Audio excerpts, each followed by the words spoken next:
Welcome to the Diversity Pivot Podcast. I'm your host, Julie Kratz, and this season we will be unpacking real trends, hot topics in the workplace around allyship and inclusion.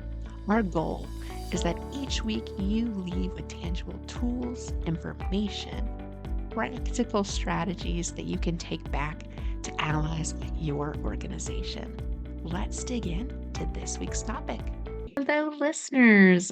We have a wonderful guest with us today. Wema Hoover is with us, and she has been in the DEI world as a global executive and is now CEO of Wema Hoover Advisors, an executive coaching firm, and Be Limitless Consulting, a DEI and culture firm. She's embedded DEI into people practices, processes, and the product approach on a global scale as the former global Chief Diversity Officer and Head of Culture, who has lived in 4 different countries and ran global teams in, just to mention a few of the companies, Google, Sanofi, Pfizer, and Bristol-Myers Squibb. She's also partnered with the United Nations and World Economic Forum on DEI initiatives and is a contributor to Fast Company and Diversity Magazine. Her deep expertise spans multinational market leading consulting, pharmaceutical, and technology enterprises, focused on cultural awareness. And as a trusted C-suite and board level advisor, she leverages her background leading global DEI efforts to create organizational practices that maximize the value of DEI and business results. Wayma, I'm so excited to have you on. Thank you so much, Julie. It's such a pleasure to be here. Well, I know as you have been in this work for a long, long time. I'm curious to start off for our listeners, where has diversity been? And if you could maybe share a story from your days leading DEI in the corporate settings, and where do you see, where are things now, if you could paint a picture? I'll start with, diversity, equity, and inclusion has taken, quite the journey, right? It's taken a journey from being something that was done as almost altruistically, like it's the right thing to do. We know that we want to make sure everyone feels seen, and this is something that is expected from us, to now being a core part of the business imperatives of an organization, for them to drive their people, their purpose aligns with their purpose, and really to sustain and accelerate their progress in the market, affecting their profits. And so where we see it today, and really having it be so central to the operations, not only because of the employees that they have internally, and wanting to making sure that everyone feels that they have the right conditions, not to bring their best selves and all of the experiences that they were tapped on when recruited to the forefront, and having those contributions leveraged, but also using that to ensure that they meet the needs of their customers, their clients, their patients, in a very relevant way, and understanding their experiences and how to serve them optimally. So we have seen that transition, and quite frankly, that understanding of the value really kind of take a roller coaster ride. And I think it's been accelerated in different social times that we have in terms of the political environment, socially what's happening, but it's also has been stunted as well in the same vein, for those very similar factors. But what encourages me is that, throughout it all, the learning that we have, the dividends that we see paid when it's done right, continues to really maintain not only the legitimacy of it, but the necessity of it. That when you look at good leadership, it comes out naturally, and it is really woven into the fabric of how good companies operate every day. Yeah. Well, I think, you've led some DEI at some major global companies. And what I see is the global companies are doubling down on DEI right now. It's like, all right, if some of you are getting scared with the naysayers, well, we know that this is a competitive advantage. We're going to stay with it. And like you said, it's embedding into our systems, our processes, our people management, our leadership, and how we look at culture. Um, and one thing I know you have a lot of experience with is thinking about quote unquote diversity recruiting and what that looks like. And there's some problems with even framing it that way, right? A lot of people tried to hit the easy button back in 2020. Okay, we're not as diverse as we thought. We made a statement. Oh, shoot. Like, we need to hire a whole bunch of quote unquote diverse talent. And you and I know it doesn't really work that way. I'm curious what you see shifting in the language around diversity and recruiting and what you might recommend to folks that they may not be, as diverse of an organization as they would hope to be today, but they need to kind of shape that with their future pipeline. Yeah, and I think what we're seeing that is, the diversity recruitment efforts still need to be there. However, in different states where there have been legislation and continue to be legislation against DEI practices, processes, starting with the states, in the states and in academic institutions, is really another approach, right? And so, kind of shifting from this lens of like diversity recruitment, but really looking at it from inclusive recruitment, because the outcomes are the same in that you want to make sure that there is access provided and there's opportunities that are not held back or not taken away from specific communities because the organization has not allowed those tapped into those channels, those pipelines of talent. And so the learning is like, really, I think it does have to be done from each organization and, from their approach and really how it's navigated through their diversity ambition and their operations. But really looking at it as how can we make sure that the opportunities that exist in our organization is accessible to everyone. And so starting with that premise, then the work is how do you dismantle, get rid of the obstacles that prevent you from having, someone from a marginalized community, an LGBT candidate, someone who, maybe identified as from the with a disability. How do you now, given that that is your goal and objective, making sure that access is those? And what happens, it needs to be, is that intentional. You have to be intentional and, earmark processes, earmark going out to those areas and those pipelines to not only attract those candidates, but show them that once they get into your organization, they too will have an opportunity to grow, develop, and succeed. I love that. I love that. It's about opportunities. Yeah. It's about equitable opportunities too. And I love the shift from diversity recruiting to inclusive recruiting because I think language matters. Yes. We're seeing, pushback on the acronym DEI and especially the D word.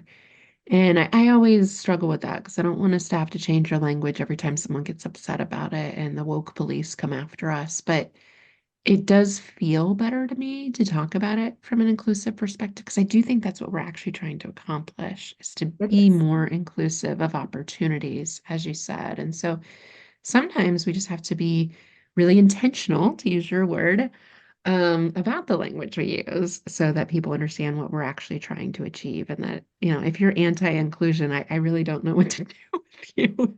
So And, just, and and it's the words that we use, but also the actions that go with it, yeah. right? Because we do think that right now, to your point, with the stigma of the word diversity, when people are charged to do it, there may be an assumption that they're doing something that is excluding a particular community or people. Yeah. That now in the world that we live today, as strange as it may be, that is what some people may feel. If I'm doing diversity work, that means I'm automatically excluding a community, a population of people.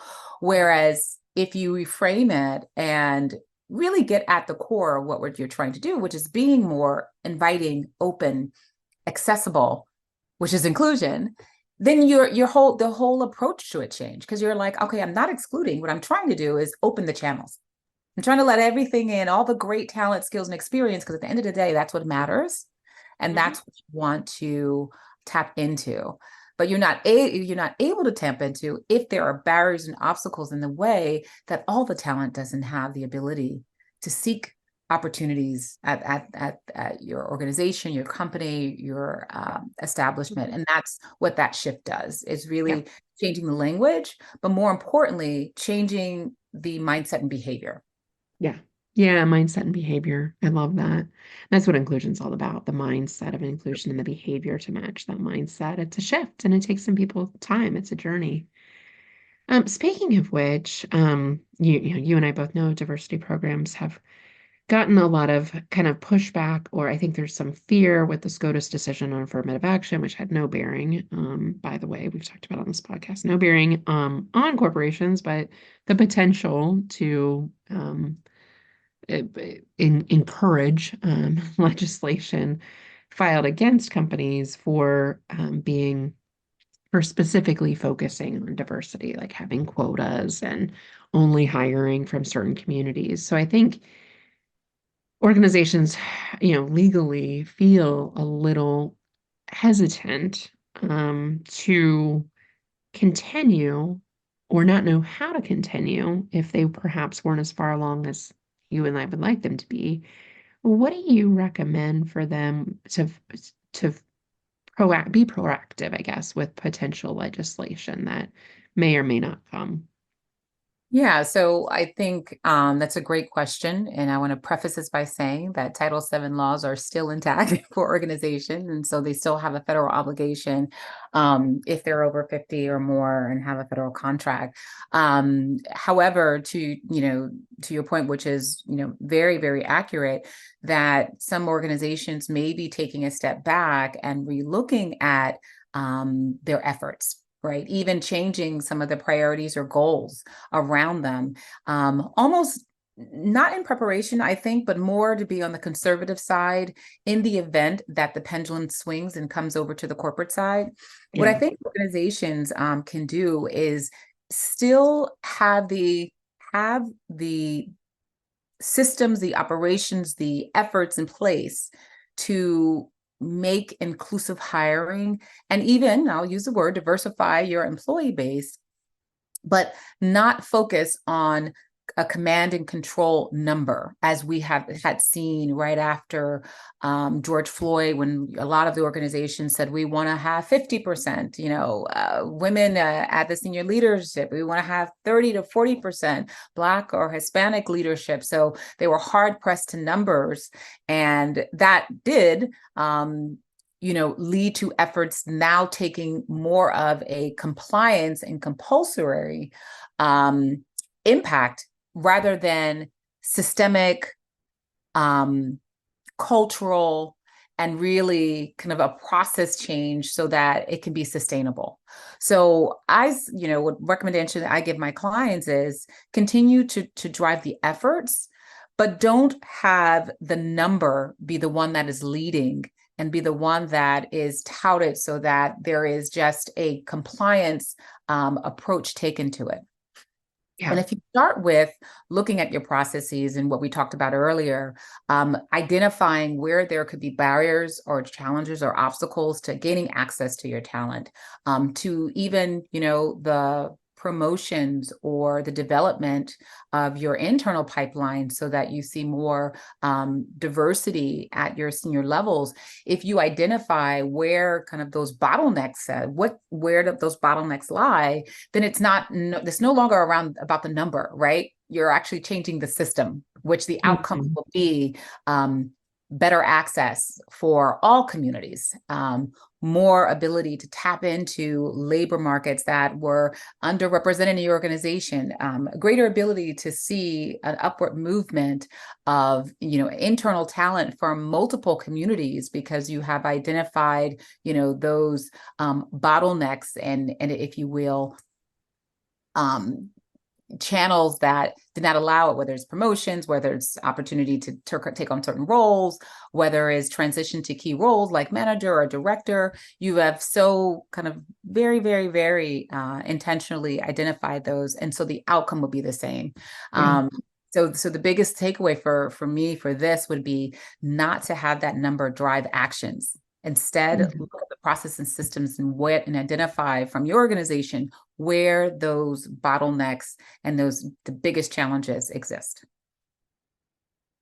So good. Yeah, I think the quota thing is the problem.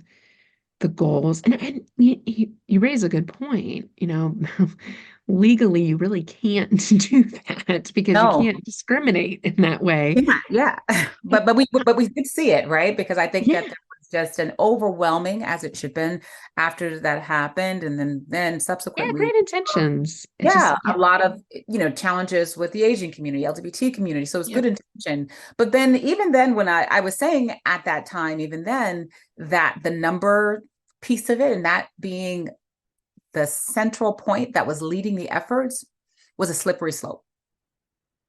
And one that can come back and really, may blow back with some negative tailwinds with the intention. But I do think right now in this environment, a lot of organizations are trying to look at it from a systemic, we still want to hold the line, we still want to make sure that progress is being done, and changing the systems and the culture.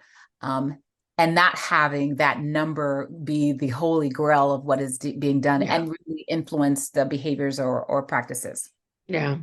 Yeah, one thing I see is not necessarily, and this is how I usually advise it. I'm curious, Wema, how you would advise it, but rather than have quotas or goals, business is about goals. So I struggle with this because you do need metrics for accountability. But going after representation numbers is a lagging factor. A leading indicator would be what you're talking about, systemic inequities, promotion rates, inclusion perceptions. That kind of data is going to be more telling to, are we increasing the pipeline of diverse talent? Are we reaching people that mirror the communities of which we hope to serve in our Yeah. organization? Are we addressing those systemic inequities? So maybe it's kind of changing what you measure to better reflect what you hope to accomplish. And then that lagging indicator is going to catch up at some point. Yes. But I really appreciate what you said. It's kind of pivoting towards that systems approach. And that's Absolutely. less, I think that's also something less it's not as easy for the right-wing naysayers to find out it's like systems, what culture, I just don't think that would be something that would be on their radar Yeah. versus a diversity training. And I'm starting to see this, big diversity trainings, and it's like they're just waiting for somebody to take issue with it and throw, the whole thing out just because of one thing that was said. So yeah, it's kind of like, all right, we'll go back and kind of do some detective work and do behind the scenes work.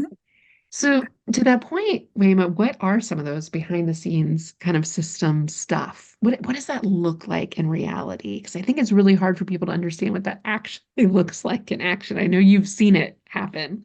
Yeah, well, it's not a one blanket approach. And again, everything that we talk about here has to be kind of aligned with that organization's culture, their practices, if they're multinational, versus, if they're a global company versus just a US based company, huge, difference there. And I've worked in both with an approach. But I think basically it's around, what are those practices and efforts that you put in that is enterprise wide, that's having an impact on talent. And that looks very different in organizations, right? Some of the, organizations have recruitment that is global. A lot of organizations don't. They break it up by the country and the regions they're in. Some of them have the promotions and the talent development that's global. And other, organizations, they don't. But what it is, I think the best approach is really, again, identifying what are those practices that could be impacted by looking at the outcomes. So if your outcome that you're looking at is, your hires that you have in a particular, quarter, semi-annually, then that should be the systems that you're looking at. What are we doing into? This is what we talked about, the diversity recruitment, to inclusive recruitment, open up the channels. If your systems that you are looking and you identify there is a gap or there is a bottleneck has to do with the representation at your more senior levels of the organization. Then you have to be looking at, again, what are the pipelines that go into the development of your talent internally? So it does have to be, a very relevant analysis that, quite frankly, should not only sit in diversity, equity, inclusion functions. This should be also sit in the business functions and the HR function, right? Because I say that, DEI is an enabler and really should be the one that's architecting how the work is done, but that is carried through and pulled through operationally in your business strategy, in your succession planning, in your HR practices and policies. All of those things should be impacted and really serve to reach and meet your diversity, equity, inclusion, and vision. And that's where those practices will look like. I don't want to give a blank because it really It does depend. Yeah. I kind of ask that knowing it depends. Culture. Well, and what I like you said is you start with the outcomes. I literally had this question asked by a very senior level global company leader last week. I said, Julie, just tell me the one thing I need to do. This is a lot. It's like, yeah, it is a lot. And I can't tell you the one thing without knowing what the business problem is you're trying to solve. Yeah. And so often we don't start with that. Like you just said, start with the outcomes, then address the systems that are driving that outcome. So if you want more diversity in your leadership team, look at the talent in your pipeline that's about to be promoted. What does it look like at each band? It reminds me too of the latest McKinsey data. They do that representation snapshot that's not moved at all. Exactly. Um, and it's scary. We kind of got women up to the C-suite with the big push in 2020. Not a lot of women of color, but women. And then the pipeline is just really decimated behind them because they basically took everyone that was ready and put them up there. So that Yes. begs the question, what does the next pipeline look like? How are you preparing for that middle band? What is it? You gotta figure out where the problem is and address the problem proactively through a systems approach. And Julie, I think also, in that it's really no understanding and identifying what is helping or hindering. And that's going to be very different. You really take dissecting what is helping your out and what is hindering that. And some of the, when you do that identification and you go through that process, it could unearth some things that are kind of outside of the normal processes that are just ways of working that you don't realize, the organization doesn't realize, may not be serving the advantage of bringing people of difference and everyone through the talent pipelines Yeah. to reach more senior level. So that really looking at very closely what's helping or hindering hmm so important and crucial. Yeah. Yeah. And for starters, pay equity, flexibility. There's some really systemic issues that might be hindering. So yeah, what's helping or hindering? Great question. So I really love that you talk about this right now, that DEI has gotten involved in a partisan football. It it just feels like the pendulum, 2020, I went hard one direction and now it's hard the other direction. And I kind of see it sifting somewhere back to some state of stability. But I'm curious, Wema, what do you see and how do we get out of this extreme to extreme world with DEI, if Yeah. any way? It's great. I just wrote about this in the latest Fast Company article that I did this month. And I talked about this, but I think one of the most interesting thing, I don't think we can get out of it. I think that there needs to really be the anchored, very grounded strategy that organizations, practitioners like yourself and myself stand very firm in driving it, and also recognizing for what it is. It's become, a part of, the political, platform of many that, quite frankly, you have never heard them talk about it before. But Right. now, we're, in this, Elon Musk. It's like, I didn't yeah, know you cared yes, about yes. this. I And had no idea. that needs some sensationalism, needs to attach themselves. Unfortunately, now it's becoming like a pawn here.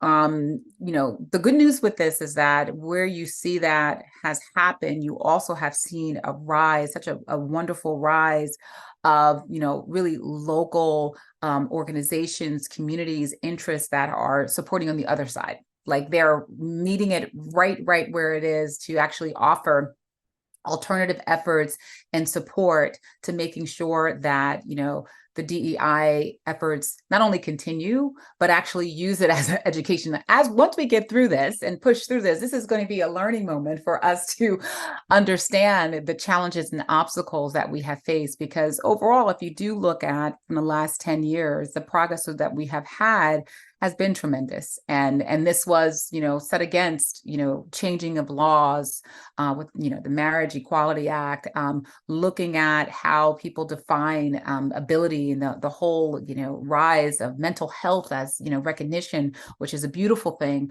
as a, invisible disability. I mean, there have been such great strides that I believe will continue to be done. And that as the backdrop of this kind of social current and political current that we are in, that you have, we just talked about before we started, leaders like Mark Cuban, who says, hey, for those organizations that my companies work for, that is minimizing or call me not moving forward their diversity efforts, we're going to minimize our business with you. And those those types of attitudes is so important. I mean, also, you heard JP Morgan Chase say something similar. He actually had a similar commitment, and he said, I'm not doing it as, what did he call himself? I am a non-woke CEO. You got some flack for that one. Diversity drives the business. I mean, it is just so common sense that they took away, the sensationalism, the political pundit match that is happening, and says, for business, this is what we need now, tomorrow, and in the future.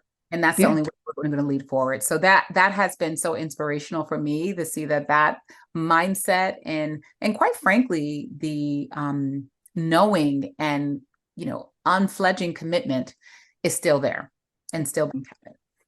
Especially modeled, I think, by white men. Yes, so absolutely. So important that they stick their necks out right now. And it's really not a lot we're asking. It's stand your ground, like you said, like stand up for what you believe in. We're asking for courage. If you really believed in this, if you believed this in this last year, the year before, and it's just really these naysayers that are being loud, that's disrupting it for you. Does it change what you believed in? Like, really? Does it? Because if it does, then you weren't really maybe serious to begin with. And if it doesn't, then we need you to speak up. Because Absolutely. otherwise, these loud voices are taking over the conversation, and it's not an accurate view. No, absolutely. Absolutely. Well, and you mentioned a lot of the gains, gay marriage. I mean, and always these things are social movements are a couple steps back, a couple steps forward, a couple steps back, because obviously the anti-LGBTQ legislation at state level has been problematic. But when I think about race, I'm not convinced we've made a lot of progress on issues of race, and even genders, the two big ones, if I really think about it, when they're like, well, it's just too much too fast. It's like, but what's really changed? What's really happened? Because we still see a huge wealth gap. We still see high levels of segregation. We still see disparate health outcomes. For me, Wayman, I really struggle with that because it's like, I don't think things have actually gotten that better. We've been talking about it, but have we gotten better with our systems? And so challenging that belief, I think, is really important too. Well, I think that it's the perspective that you take, right? As an African American woman, I can say that the opportunities are there. If you look at the Lean In report, we talked about that as well. Black women and are getting access to jobs and are in the workplace and are getting opportunities. However, where it stops is that there is like a concrete ceiling that did not allow us to move forward. So I wouldn't go so far to say that there has not been any progress. I think that it has been very, very, very It's the still progress stagnant, it right? I mean, has that's the word I it, think of. ha- It's like it has somewhat, but it has been stagnant and incremental, and it has not been at the pace that it should. When right. we were thinking about, and that's where I think most of the challenge and frustration comes, because if you go since, 2024, that was 2020, you had all these organizations who were touting 35, 40, 50% representation of Blacks and certain majority, and then it kind of went in the wind. No accountability, no No. And that's not follow realistic at all. That's not even and representative of no the one definitely population. and honestly, and it was, I mean, during that time, I was internal. There was the processes and the systems and the tactics that we were using were innovative, were creative, but then I felt like once there was this feeling that attention in terms of accountability was not placed, all of a sudden it was like, let's get back to how we did things before, Yeah. right? It was a comfort level of, yeah, we knew that we can work, that this could work, these innovative things that we're using, we know that they're out there, but you know what, we just want to maintain what we're doing and continue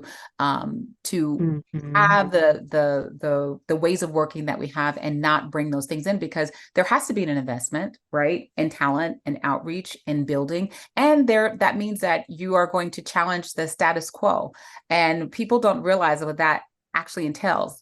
It's either your models of leadership, of what the levers of success, what success that you look at, how it's defined, the acceptance in your organization for different styles, different approaches. I Yep. mean, literally, there is a whole wealth of changes and cultural shifts that need to happen for those changes in terms of representation, not only to happen but to stay. Yep. Because what frustrates me sometimes when there is so much focus on the recruitment, on bringing talent in the door or getting them promoted, and is almost no focus on the sustainability. How do you make sure that they are set up to succeed? Yep. How do you make sure they have the conditions in the organization to succeed? Yep. Because that is where you have the biggest downfalls, and you have the biggest kind of leaky bucket syndrome where they fall through, Yep. because you bring them up and you don't have any systems of support to ensure that those talents and those skills that they were hired, that they were developed, that they were really tapped on to get in, you need to lead in these big roles, are leveraged, utilized, and supported. Yep. And that's the biggest opportunity as I see in corporate workspaces. Yep. Yeah, that shift from getting them there to checking the box and moving on. We'll just keep And doing keeping what we're doing. It's like that's the status quo. Like you can't do and status quo supporting. and have diversity And you have to change change, things. but that means the status quo has to change. Yes. And has Yes. And to I shift. think that's the sticky point. People resist that. I've been positioning DEI as change and being a part of change management initiatives, as you know, embedding it into those systems you were talking about earlier, and recognizing what's going to make people want to stay. And that first impression, those first few days, that first few months is really telling to that. So I think getting really intentional with your onboarding and your support processes up front Yes. is really important. Wayma, I could talk to you forever. This has been Yeah. lovely. Thank Yes. you. Thanks for your voice in the world and your leadership and all the wonderful things you're doing. Tell our listeners about the organizations you're supporting now and how they can support you. Yeah, so I am the principal and CEO of Be Limitless Consulting, and I work with multinational and US-based companies on realizing the potential of diversity. I work on their ESG work and platforms, and I also do executive coaching, and would love to support any of the efforts out there. And I'm also a thought leader, just to provide any supplemental support for your DEI teams. And so would love to stay connected. I can be reached on Instagram at wemahoover.com.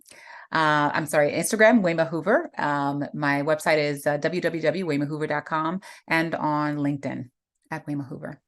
Yep. And it's spelled Wema and Hoover, traditional spelling. So just so you can find Wema and find her on all those great places and follow her work. Thanks, Wema. We really appreciate everything you're doing to make DEI happen.